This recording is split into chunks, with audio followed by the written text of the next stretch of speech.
All right, so recreational mowing syndrome.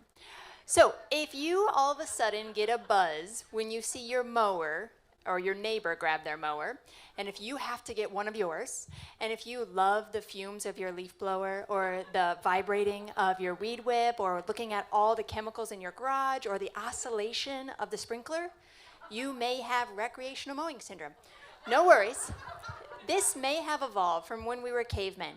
We had our huge rock in front of our cave. We pushed it out of our way. We put our hands on our hips and we said, great, what's going to eat me today?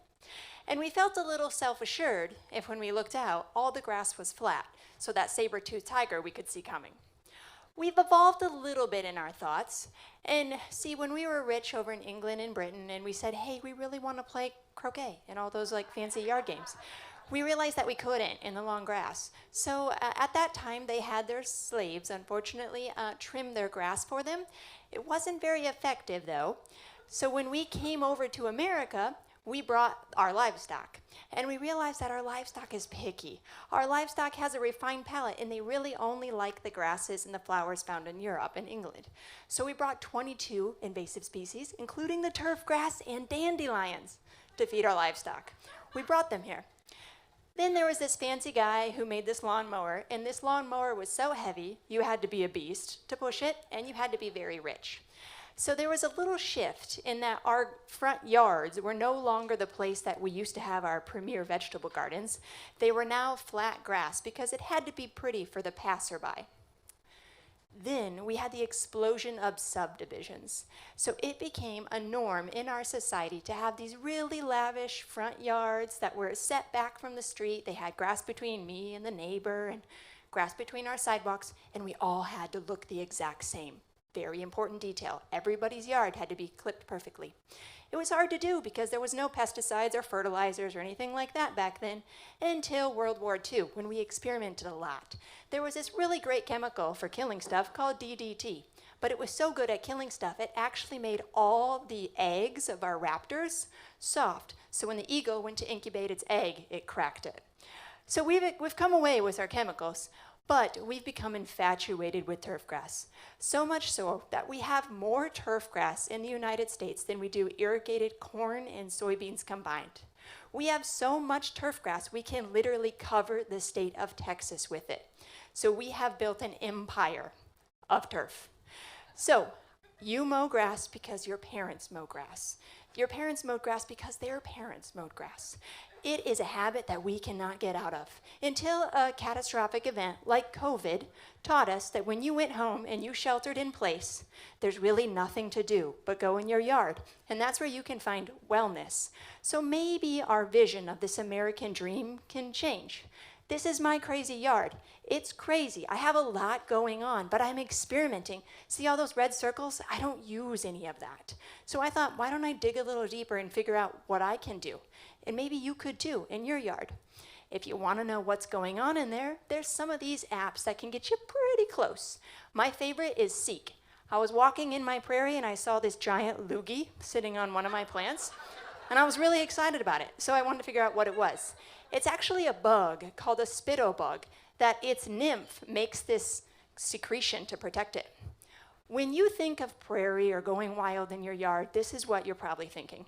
Yes, prairie plants can get weedy, they can get aggressive, they can look unmanaged, but so can ornamentals. If you take the wrong plant and you put it in the wrong location, you can have this too. Not every prairie plant has to look like that because there's hundreds of them that can behave if you find the right ones and put them in the right spot.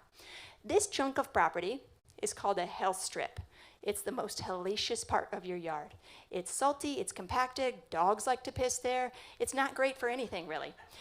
You're not using it, so why not give it to nature? You can find tons of native species that behave right there and are meant for that salty condition.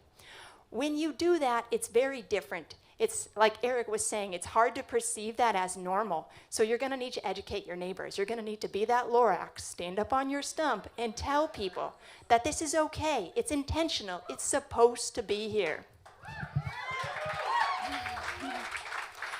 So another great thing about prairie, like Eric was referring to, so your turf grass, which again is from England, does not like drought. That's why it's brown. Prairie is meant for that. So when you look out your window, you don't have to see just brown or just green. You can literally see the rainbow of colors. So most of you are like, all right, now how do I do it? Okay, so if I ask all of you in this audience and I say, hey, can you give me a hosta? You can give me a hosta. You know you can. But if I ask you to give me one of these plants, there may be a couple of you that can give me a plant like this. So these native plants can be found. You just got to do a little digging. Now, why is this so important? Because 1 in every 3 bites that you take is put on this planet from a pollinator and them doing their job. It is a $235 billion industry. This is what your produce sections look like with bees, and the other one was what it looked like without it.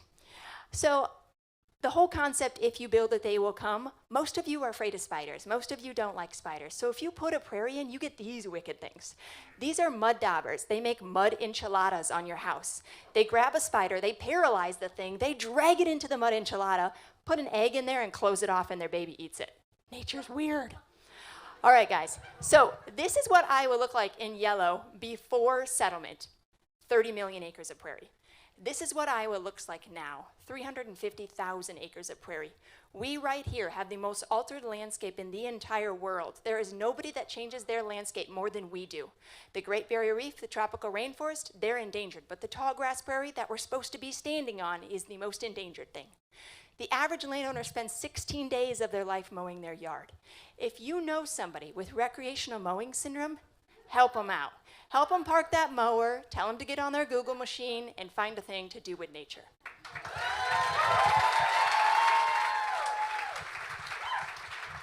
All right. Thank you, Kaytlan.